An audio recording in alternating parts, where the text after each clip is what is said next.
गांव की सारी औरतें कुएं से पानी भरकर अपनी जरूरतों को पूरा करती थी। अरे आहा, मैं तो बहुत थक गई हूँ। साल भर से इस कुएं से पानी खींचते खींचते मेरी तो कमर ही टेढ़ी हो गई। पैर में दर्द रहने लगा। अब दर्द हो या कुछ भी, घर के काम तो सारे पानी लेने से ही होते हैं ना। हमें भी तो आना पड़ता है, हमें भी तो दर्द होता है।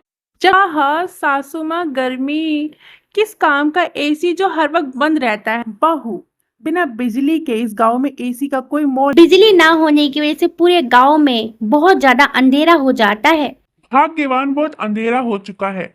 सभी लोगों ने भी अपना दरवाजा बंद कर लिया, तुम भी बंद कर लो और मैं छत पे जाकर बिछौना लगा देता हूँ।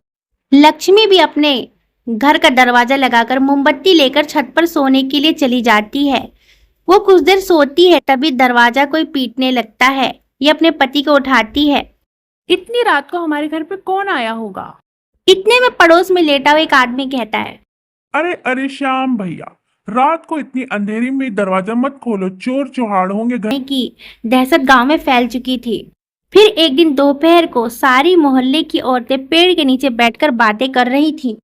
अब मुझे तो नहीं लगता कि लाइट आएगी कभी हमारे गांव में। माँ जी, लाइट से याद आया, मैंने स्कूल में सोलर सिस्टम के बारे में पढ़ा था।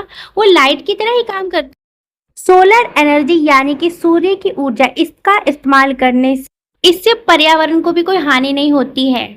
अगर कोई ऐसी चीज है जिससे हम अपने घर में लाइट की सुविधा कर सकते, तुमने पहले क्यों नहीं बताया? इसके लिए हमें अपने घर के छत पर सोलर प्लांट लगाना होगा। सभी लोग सोलर प्लेनेट लगाने के लिए तैयार हो जाते हैं। जो अमीर थे उन्होंने तो सोलर प्लेनेट अपने छत पर लगवा लिया था। माँ जी देखो, टंकी में 2 साल बाद पानी आया है। मगर बहू, ये तो हमें बहुत महंगा पड़ा है सोलर प्लेनेट।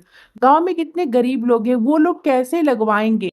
हमारे घर तो रोशन हो गए, मगर अभी भी बहुत से गरीब लोग हैं, उनके घर। अब तो एसी की हवा में अच्छी